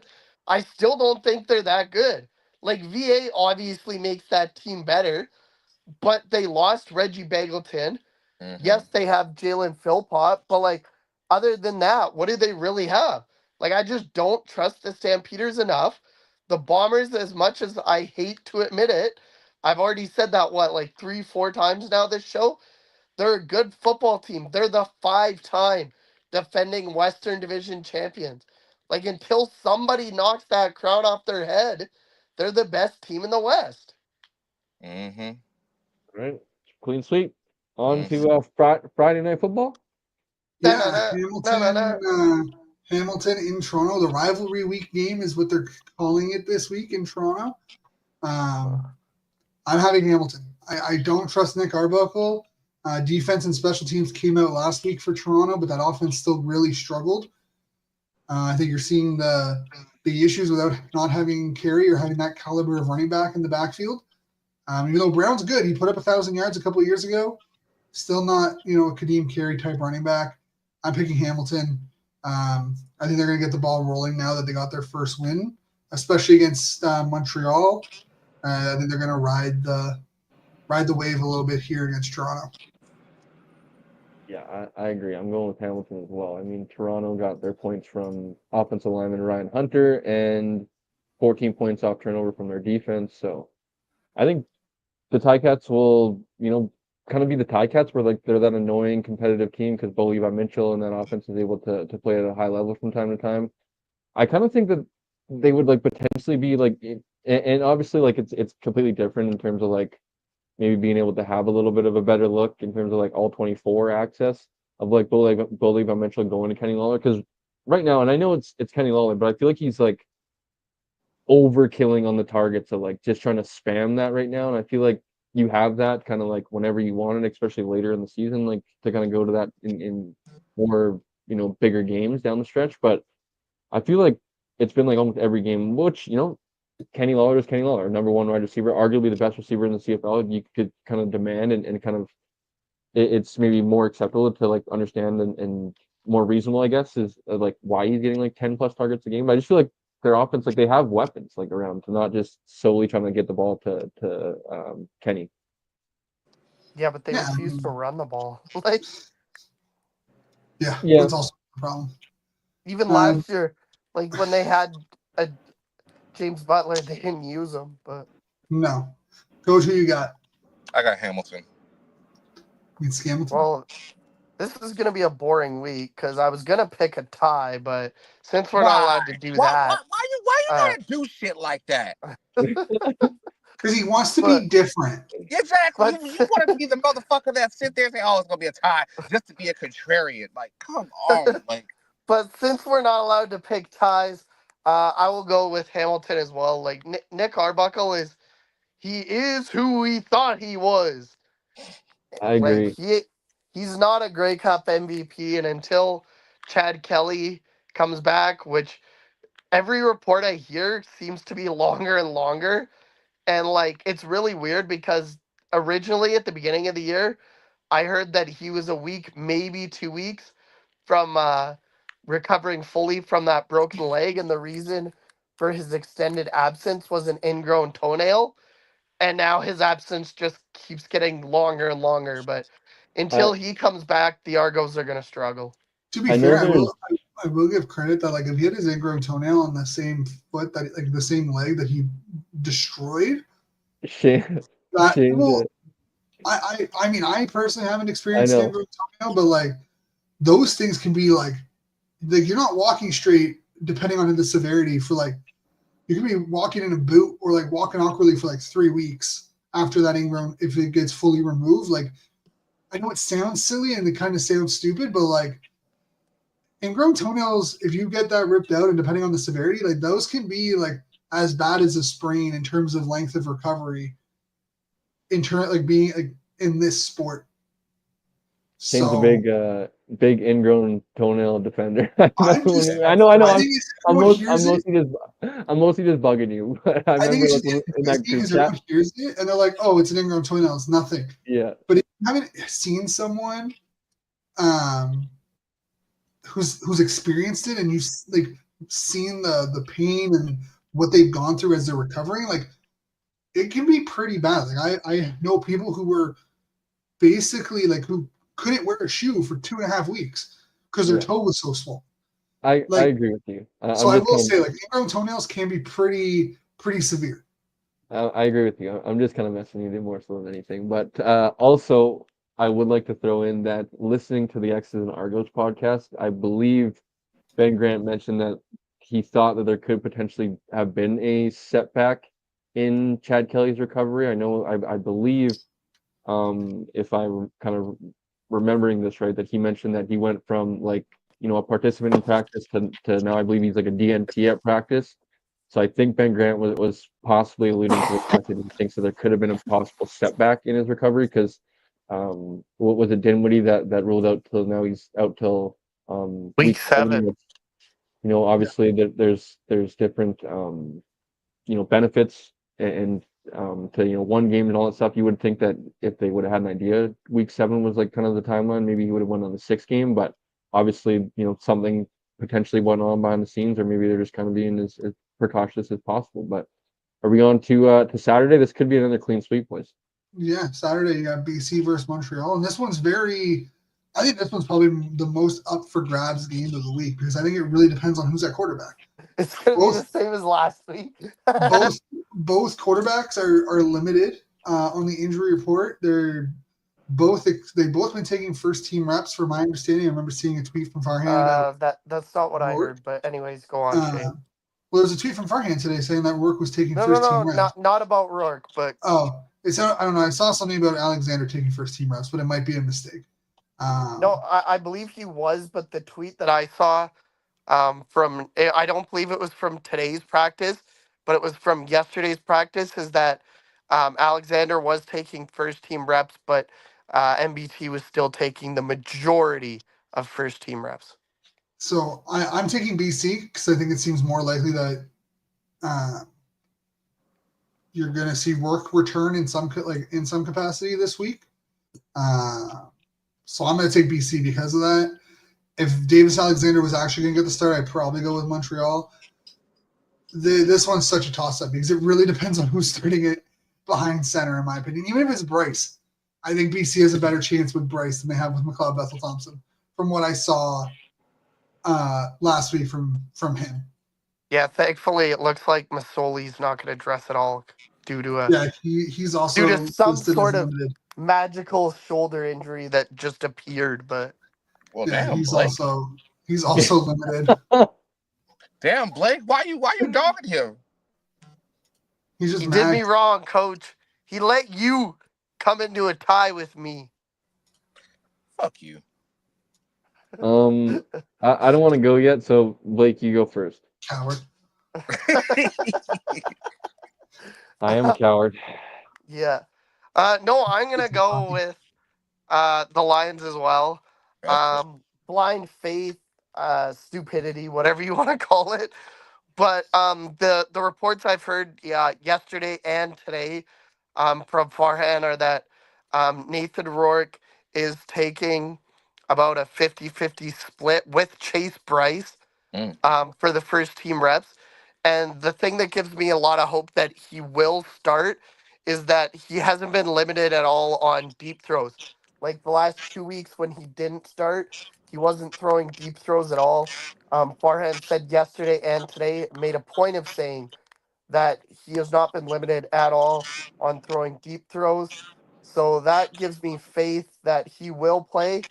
And if you give me a healthy Nathan, or even an 80% Nathan Rourke over what we saw from MBT last week, I think the Lions have a pretty good chance of getting a win. I'm gonna go with BC on this one. Plain and simple. That's Cole. Cole's gonna go with Montreal. You're not a Is that- true Lions fan if you go with Montreal, Cole. Oh man, I honestly I'm so kind of honestly to rewind it first. I say clean sweep going in because I honestly kind of totally forgot that Rourke's a possibility this week. So retract that statement, although it could be a clean sweep now that we're kind of getting through these picks here. Are we getting any leeway with game time decisions? Like can I I mean, you can change your pick if you want, but you only get one a year. But We it's the decided only that. one. Okay, you so we get get all one a year. year. Okay, We get okay. one a year. So- we decided that so like how- week 1 when you weren't here. Okay, Nah, make the motherfucker beautiful. stand on it. No, he said I'm getting one a year, Coach. I Oh, might come take one a on, year. man. So hey, I'm just clarifying here. You When get do I one. You get one per season. Choice. when's my deadline for when I can change? Like right Before up the to kickoff? first snap. Okay. Before kickoff. I ain't gonna forget. Okay. I'm putting it here. Whatever you choose, I'm putting here, and not if you It's change going on it. Instagram, like Exactly. Yeah, Once it's going on it's Instagram and Twitter. So As whatever I pick tonight. yeah, yes, you Fuck. can change it later. But you can change on it the later, Instagram but and it will be. Twitter, But I think there should be a penalty for people who switch their picks. Well, boys, I don't know. Okay, if we're being honest, right? As much as the optimistic surrounding Rourke is cool, I think rightfully so. I've said this on the previews and the post game show for the last 2 weeks that Rourke's been hurt. I think it's 100% right decision to do to keep him out until he is 100%. Because I actually do question whether like at first, right, the practice plan or whatever was Rourke would throw, and then he would kind of be like the word out of the facility was like he would be sore the next day, right, and have to kind of recover, be a little bit limited again. What do they expect like after he gets hit like live? And then I also talked about in the post game show last week, like he's returning versus Isaac Eddingbergland, like Luat Ulak, a great D line. So like my thought, obviously, they're gonna want to play Nathan if he's ready to go, but like if it does come down to the game time decision and they want to do like the whole gamesmanship of making it appear like he's the starter on the depth chart and stuff like that, and then they end up going with Bryce last minute. I don't believe in the Lions outside of I made the little clip. The only person that's helping this team win because they are a bad football team right now is Nathan Rourke. Outside of that, I don't believe in this team beating what about anybody James else. Butler? I would disagree. Blake, he was as good as he was. He was arguably one of the reasons why they lost. Like the fumble last week was The Winnipeg game, yeah, but I would argue he was the only No, bright last week- spot last week. he was a bright spot, yes, but the fumble was a huge part of the reason why they weren't on the field, a turning point in the game because it was the first turnover of the game. It was the first play of the second quarter when the Saskatchewan Roughriders weren't doing fuck all in the first quarter. It was the Lions had they started with the ball. They had 3 possessions in the first quarter, over in all 3. They get the ball to start the second quarter. James Butler fumbles right away, killed all chance of being able to get back in the game right away instead of waiting till halftime, because that's what happened, because they were basically invisible until the final drive where we all talked about it earlier of the McInnes touchdown that got called back 3 plays later. They were obviously what happened, the pick 6. And like I said, I just don't believe in this team outside of Nathan Rourke coming back. So I am being a coward. Do you believe in McLeod Bethel Thompson? No, but I believe in him more than Chase Bryce. You haven't seen anything from Chase Bryce, Oh though. my God! I said this on the post game show too. That for all the fans that were, oh my God, Chase Bryce, let's see Chase Bryce. The second throw of the game for all those that were fucking all up in arms. Maybe go back and watch the game, watch the snaps that he played. The second snap that he was in the game, his He got first picked, I know. No, he didn't get picked. It should have been a pick 6. Marcus Hales read him like a book, man. Like it's not gonna magically fucking snap your fingers and Chase Bryce is the guy. Motherfucker, what is your pick? Well, that's I'm you basically are finding ways to find it out. Just pick. I am. I don't want to pick. I don't want to pick. I don't want to pick. I don't. You have to. You have it's just that, or it's a null game. If you don't pick, you can't change your pick, so it's a null. It's an automatic L. I'm going with, for the sake of not being all picks, Montreal. You are in this. Oh my God. God, you're a coward, Cole. Yes, I'm a coward. There's a reason why I'm in first place and all y'all are behind me. Motherfucker, you about to be in third if you keep fucking around like that. We had all the same picks outside of one game, so I y'all don't can't give a catch shit. me. You settle fucking still better another than me. game. Look, you're trying to find a fucking out. That's why you asking for the leeway to try and figure out, oh, well, if Nathan Rourke starts, I'm going to go with BC. But if he's not starting, I'm going to pick Montreal before kickoff. That don't fucking way how the fucking game works. Fuck all that. Fucking, no, shut up. Pick. I did. I picked Montreal. Maybe if you cleaned your ears. My ears are fucking clean. Maybe This is not. ours, Coach. well, You're we got in making there. fucking excuses. I think I'm the beard hungry, needs damn it. the beard needs some trimming, and it's getting some ear hairs in there. I think, Coach. I ain't that fucking old. Might be, Coach. I picked Montreal. I think it's just Finally, cigar smoke. fuck. It's just hanging out in the car a little bit too long. You shut the fuck up. I'll stand on my pick, and I won't even game Thank time you. decision. That's all the fuck I wanted you to do. Stand on your fucking pick. The only person that can change their pick last minute is Blake, because he's fucking indecisive. Cole, I'm ashamed of you. I said I was okay with being a coward. Why you? I'm- But why? Because I'm trying to Why? win. Okay, 'Cause I'm we trying to got win. one more game. We have one more game. Got Ottawa and Edmonton for Sunday night. Oh God. I'm going Ottawa because I We know. don't. I'm picking them. I'm always gonna pick them. But to be fair, I don't know. I feel like even if Drew Brown's hopefully back, but also again, I don't trust this Edmonton defense. This Edmonton defense is god awful. So, yeah, I'm going with Edmonton or with Ottawa. You sure? I'm positive. Okay. All right. I'm gonna go with Ottawa as well. Like I know, which for some reason, like they're supposed to be the experts.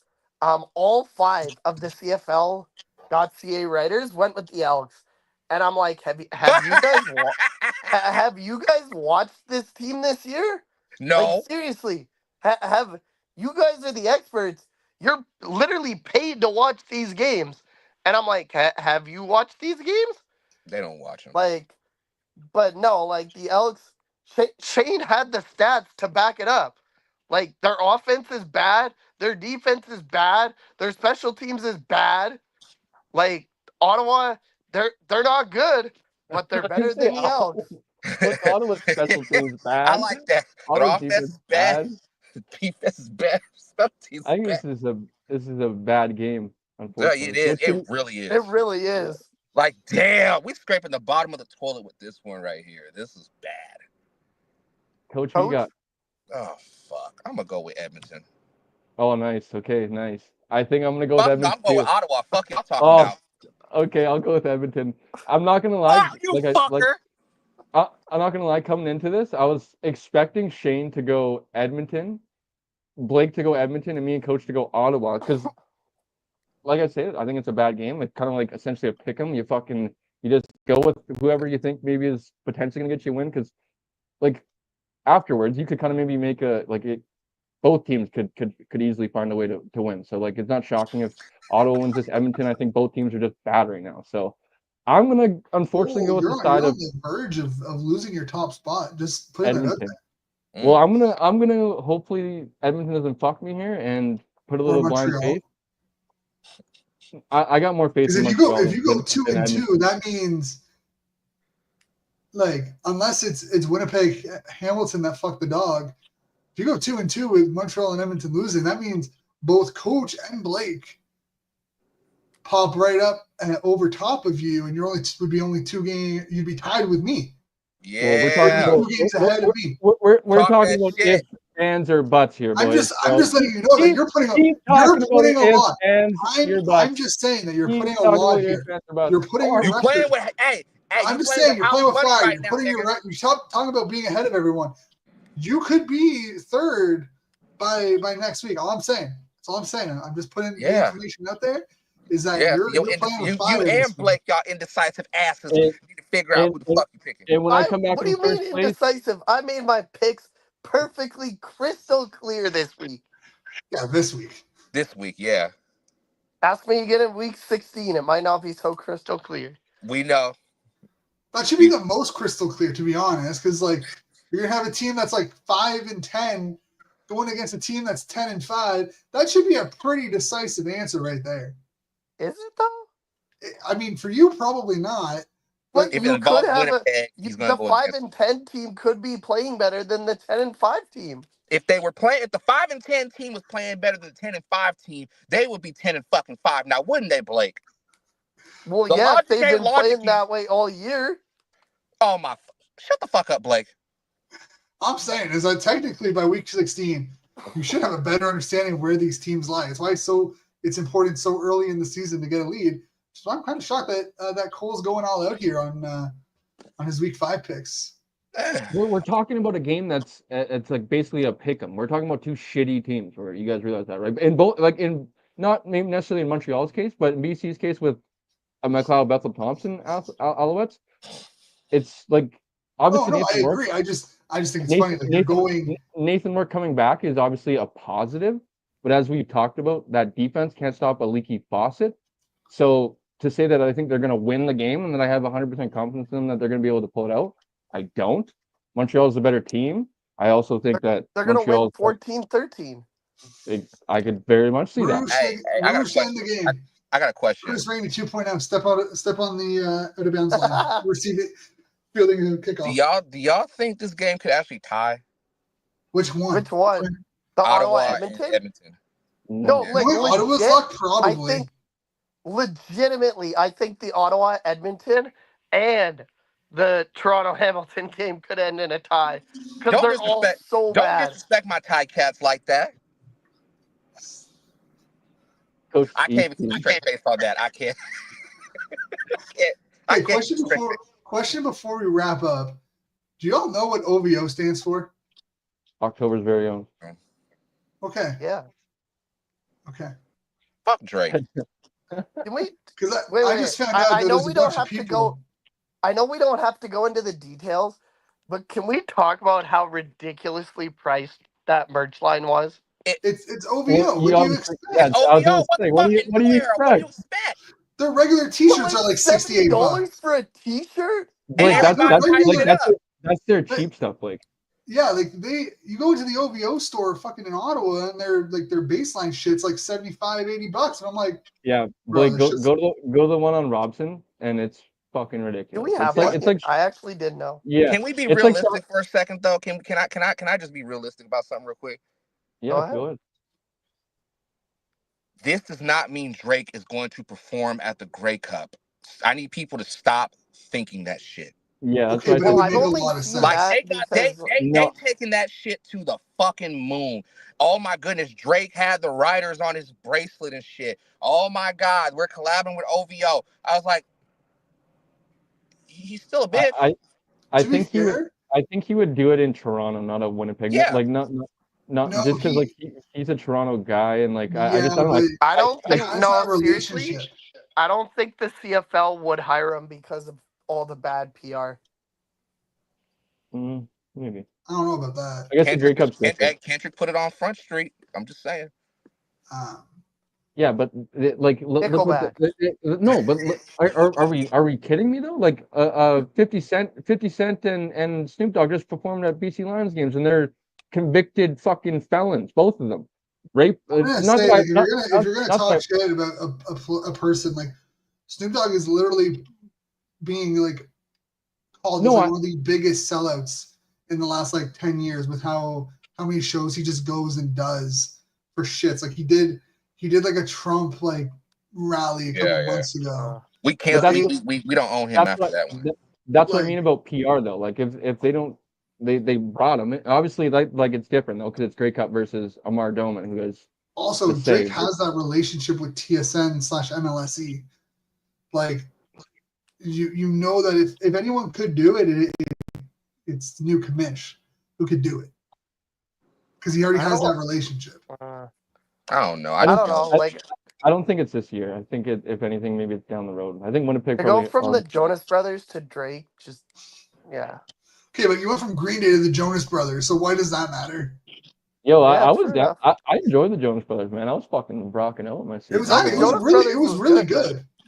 But no, don't forget to Regina when we went from Green Day to the Jonas Brothers. Don't forget Regina when we had like 3 country artists like Jordan Davis and me and the boy were eating hamburgers in the media room, so I didn't care about the Jonas Brothers at all. I didn't give 2 shits. I was vibing, not gonna lie. I was a little disappointed. It was a good concert. Yeah, I heard it was good. I mean, it was what it was, but Cole enjoyed it. I know that. It did its job. Yeah.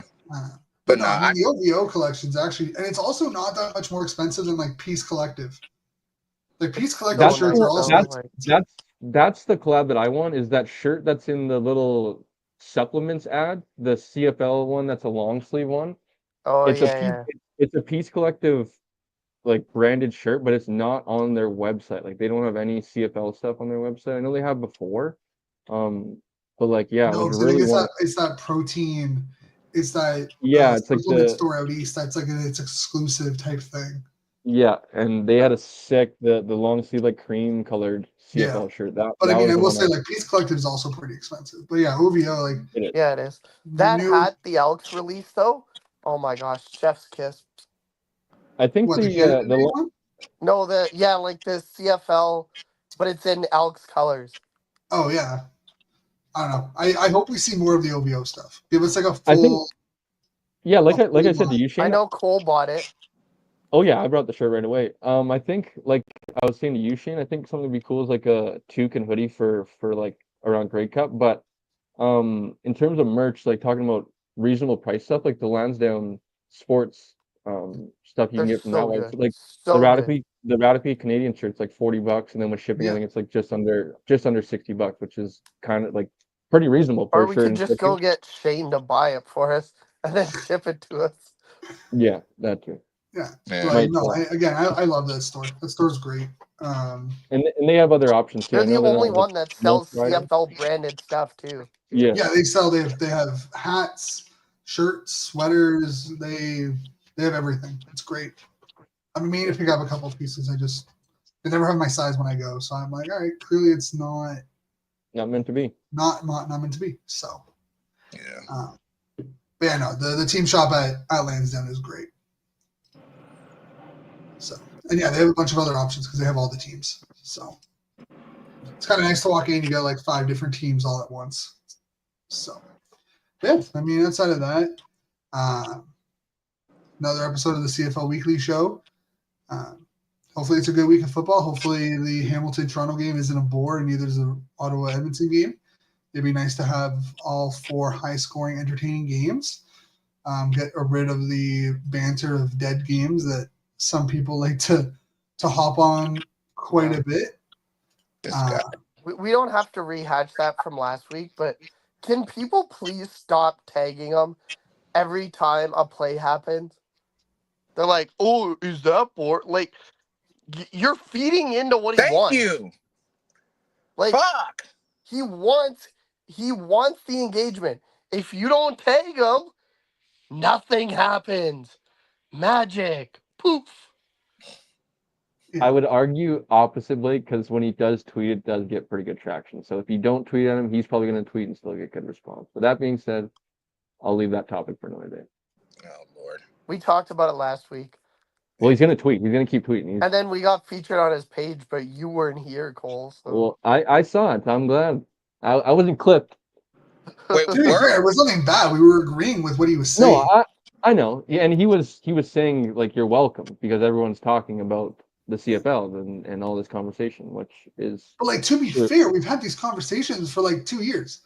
Like I think he's just trying to dip into like the media that's like down in the States right now, which is like yes, the like that's exactly. I said it. That's the exactly 10 what he's doing. the 10-second clip. So like you see a clip and you get outraged before you kind of like even like see it or like even rage have baiting. like rage baiting. Yeah, exactly. Of like he puts out something, a clip or a tweet of a thought, and like if you go back to like he kind of like he does commit to stuff, but he also kind of half commits to like his thoughts as well. So it's like he's rage baiting everybody of like whether you think it's right and like guys like Skip Bayless, freaking Nick Wrong, like as much as like those guys are like hated, they have a huge following and they're like huge personalities in sports talk show today. So like whether they're wrong or not, like they kind of do their job of like getting conversation. I would imagine TSN loves it. Like regardless if they believe in it. He's probably watching right now, Cole. You're gonna get tagged now. He might be. So shout out to Who you, Luke, knows? if you're watching. But like I would guarantee you TSN loves it because he's Nah, generating conversation. Like I said about even if Blake I would if like disagree with what that because there's even people, and I'm not gonna name names, but there's people at TSN that aren't super happy with his methods. But But no that's the As in like thing, man. It's the new way of going about shit, man. Hey, I find it funny. I like it.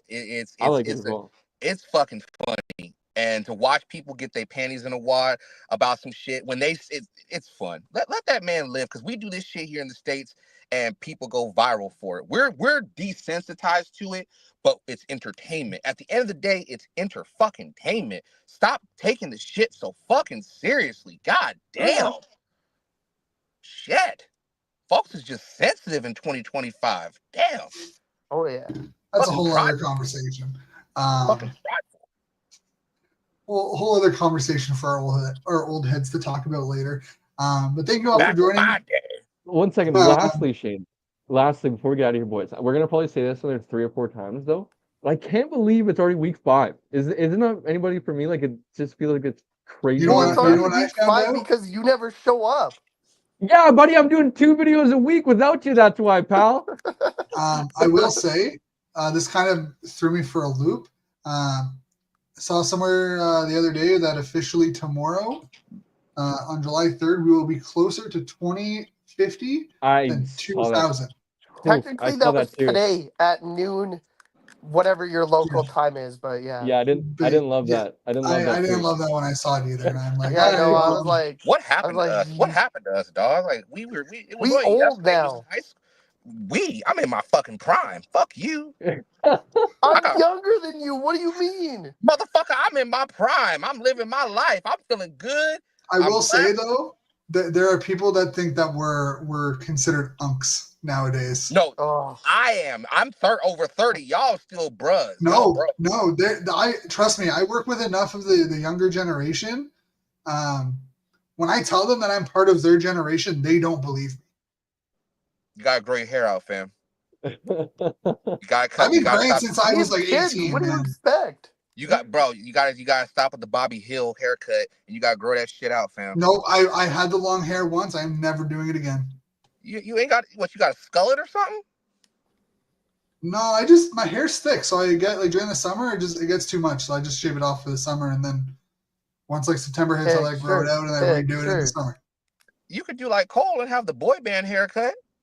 Yeah, you No, could. I'm good.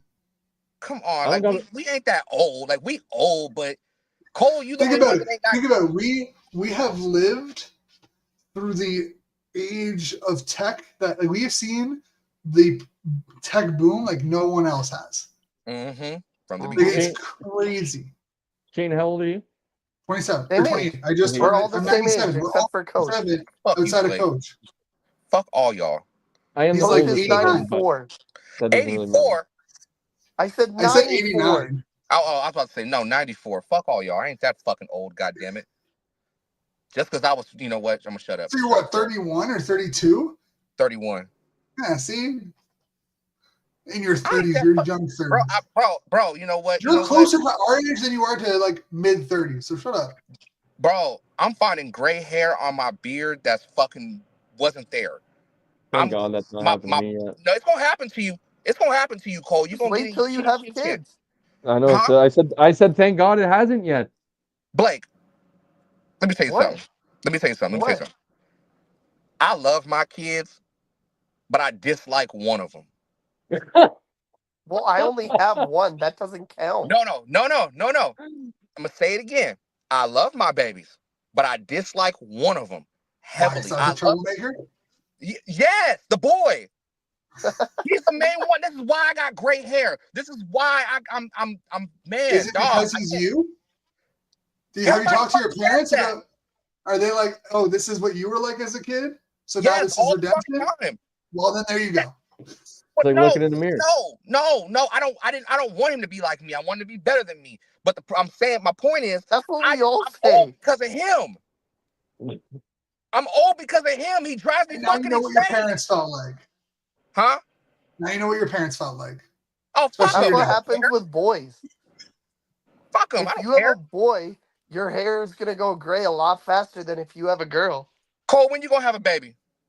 Probably soon, but kind of like Sooner, like, Wait, when we talking? When we gonna be uncles? Well, no, are we not that. talking like 9 months soon? Is this No, like? not that soon. But I would definitely like to be soon. But judging off what I'm hearing and all this stuff, I would like to. I guess like the best way to put it is remain as selfish as possible for as long as possible, because obviously you guys are loving fathers, so you guys care about your babies, as Coach said. So Being an active I parent will is tiring. Oh I God, would yes. I would love to have kids, but I want to kind of try to take advantage of as many years as I have as being a without kids, I No, guess is what I'm trying to say. seriously, you and your lady wait like another 2-3 years. Yeah, just wait till you Maybe hit I don't 30. know. I don't know if 30. 3 years will get there, but like year and a half, 2 years for sure is kind of like my holding out for sure. I would Blake, like when you to, gonna pop one out? You can't.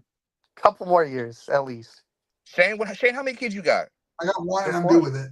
That, see, I'm I one and wish really, I done, hey? would baby. have known that. Yeah, but Nope. Shane, we don't get a say in that. Yes, Like, you sort of. do. You very much get a say in that. Look here, Okay, All look I'm here. saying is that, like, if you don't want more than one kid, there are methods to stop that from oh yeah, happening. So Nah,